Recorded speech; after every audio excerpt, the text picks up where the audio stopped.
The University of Tennessee has picked an official beer for Neyland Stadium. I'm telling you, it's a matter of time before it's going to be Neyland Stadium, presented by Food City, aisle number 2. Pick up your chips and salsa. It's a matter of time. But let's take it one step at a time. Tennessee getting an official beer named after them, Yee-haw Brewing. And full disclaimer, we might have a beer sponsor here before long. So I don't think I'm being at all hypocritical if you hear me promoting that. However, I have some strong feelings on alcohol being at games. Caleb, so congratulations to Yee-haw. I'm sure they'll sell a lot of beer at Neyland Stadium.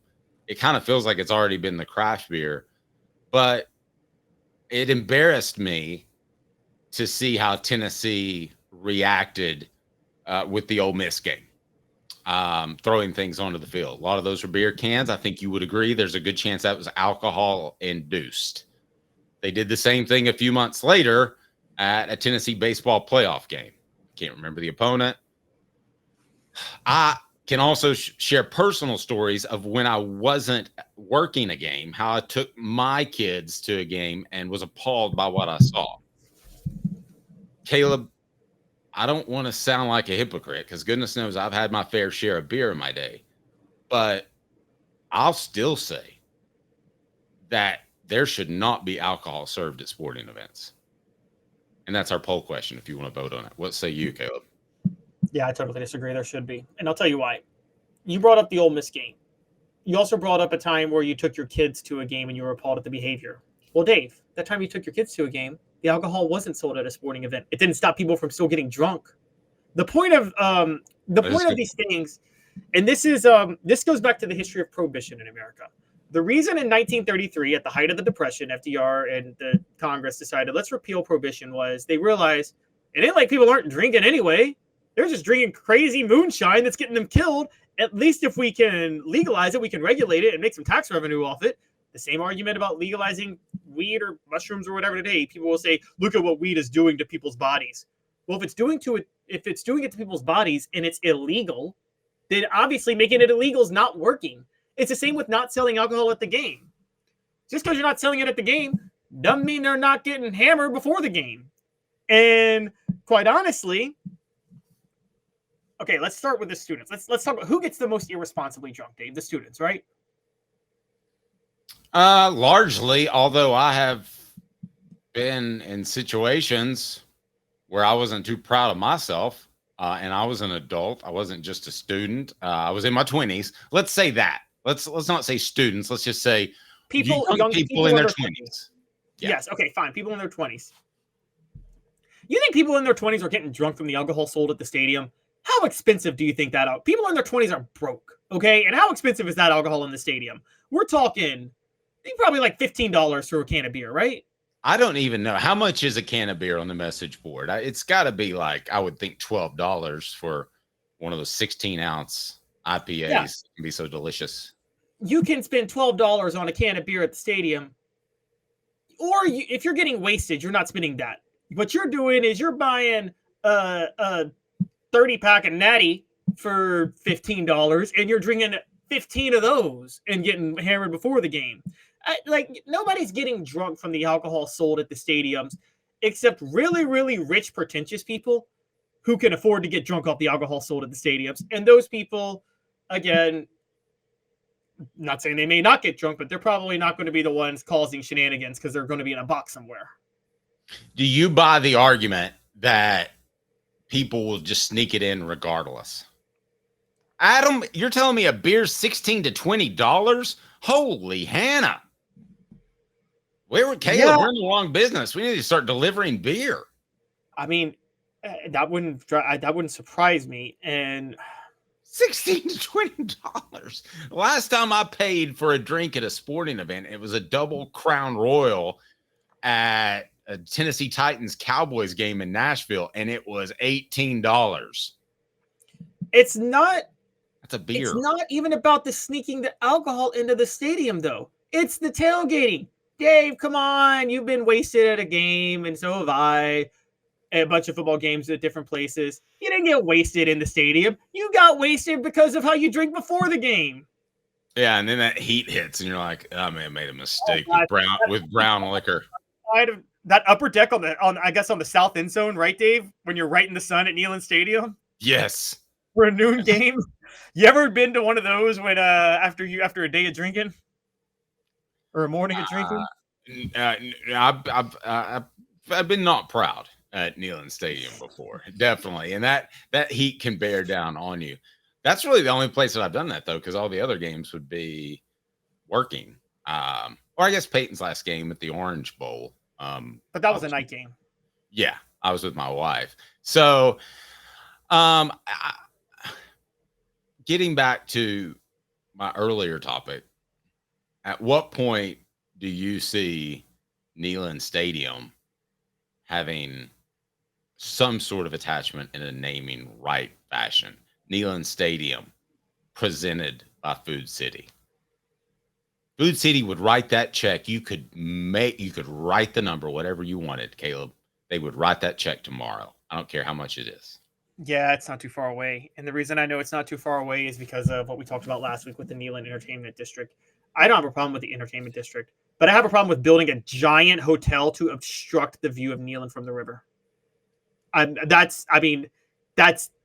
That is a hallmark of the Tennessee, of the, not skyline, but you know what I'm saying, Dave. Like you don't want to obstruct views in certain areas. Put it this way. The National Mall in Washington, D.C., they don't allow construction right in front of the Washington Monument where you would obstruct the view of the monument. No, it's a bad idea all around. Like, why would you obstruct the view of Neyland Stadium from the river? And that's what they're doing. The fact that they're willing to do that tells me they probably are willing to sell Neyland's rights. I have a problem with that. I have a lot of respect for the work Danny White's doing. You could maybe make a case, Dave, that this is the sacrifice Tennessee has to make to stay ahead of the NIL curve, and it sucks, but they just have to do it.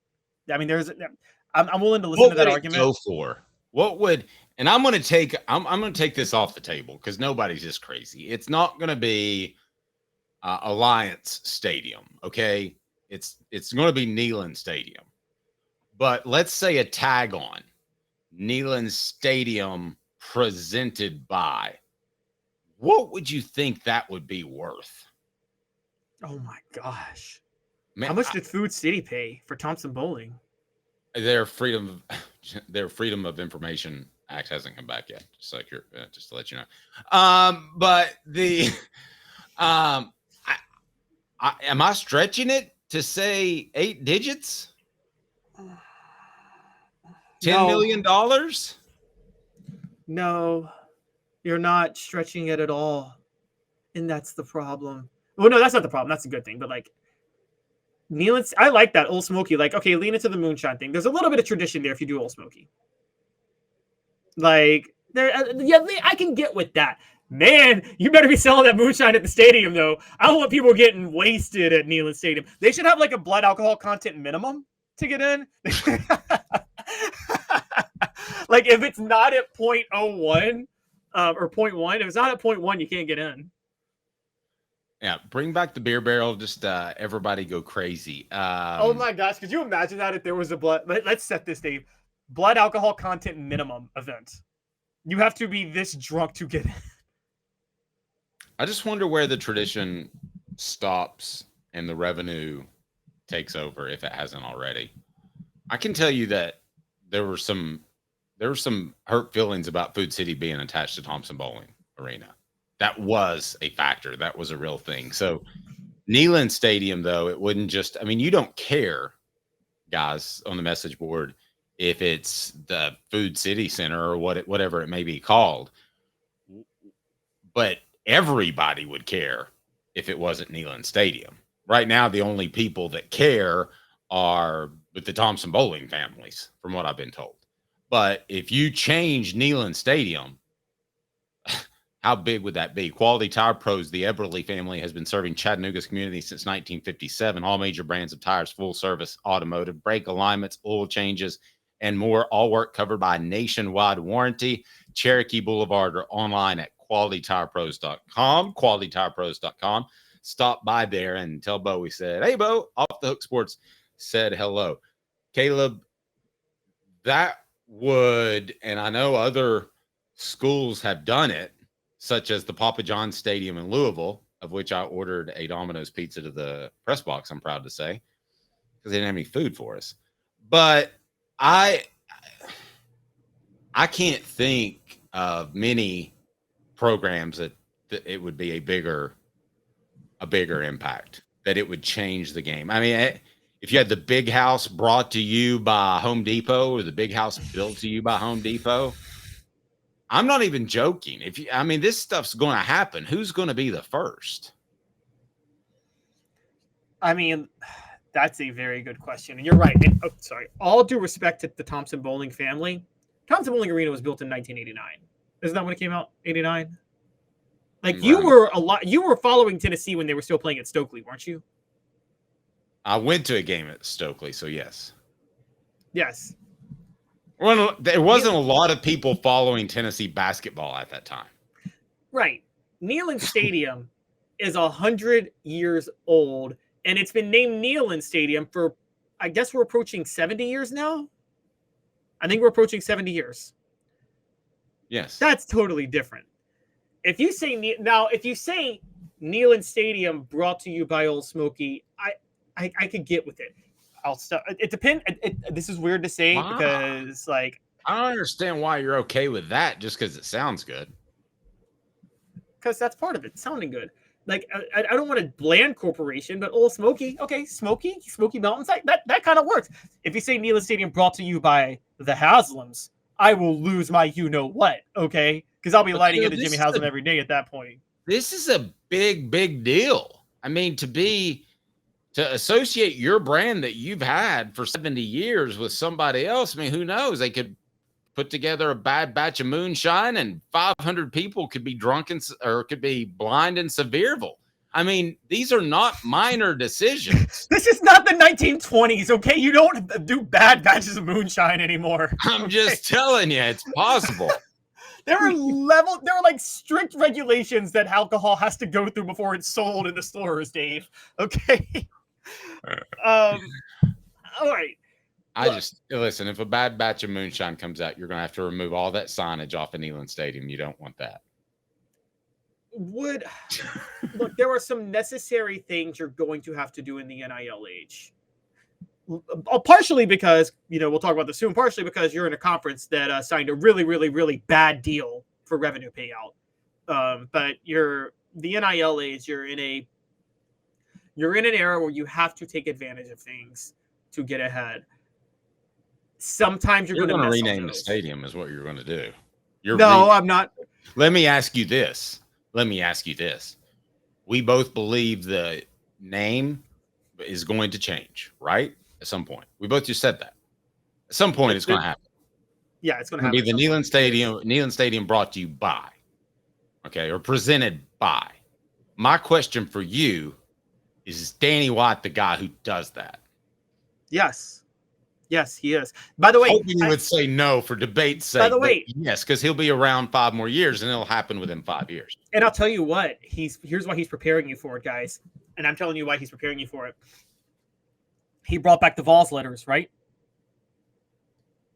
Yes. He also brought back, I don't know if you know, on the press box this year, he's restoring, remember the home of the Vols that it used to show on the press box? No. Well, that would trust you that they're bringing it back. That was during the early majors years. He's putting that back on. He's doing all that to get tradition goodwill. So when he does rename it, he's got a little bit of goodwill for doing all of this other stuff. That's what he's doing. I'm telling you, that's what he's doing. The question is, all right. So now, Dave, I know you don't like it, but let's say you have to accept that there's going to be a name added. So accept that premise that there's going to be a name added. Okay. I know you don't like it, but accept it. Yeah. Okay. I mean, that's the premise I'm accepting.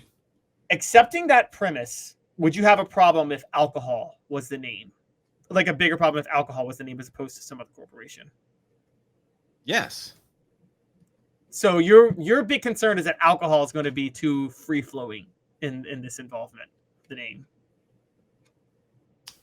No, I don't believe that you should No, it wasn't the old smoky thing. The fact that they're alcohol. I just don't believe that they should have a sponsor at all. And if they were to have one, it would not be alcohol, because I think that kids are at an impressionable age in their late teens and early 20s, and I don't think they need that shoved down their throat. But anyway, first of all, naming a stadium after alcohol is not what's going to shove alcohol down their throats. Okay, I agree.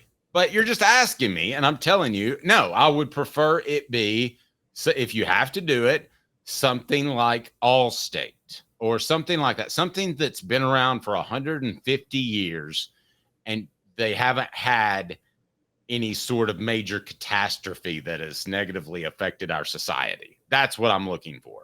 I'll ask the residents of Louisiana whose homes were destroyed in Katrina. Allstate was very bad to them. Okay, so there's no perfect one. There's no perfect one, but that's what I would be shooting for. I would be as picky about taking their money as they would be about giving me theirs. So, I mean, fair enough. Same reasoning with Banks and Jones. We're represented by Banks and Jones because I trust him as Tennessee's best trial attorney, and he trusts me to represent him. It's the very same thing. So, I would lean towards an Allstate or something like that, something that has a history. I'm leaning towards liquor. Liquor all day, baby. Do it. Brought to you by Jack Daniels. Neyland Stadium brought to you by Gentleman's Jack. And I can tell you, every time they said that would turn my stomach, because that does remind me of some Neyland Stadium trips I took back in the day.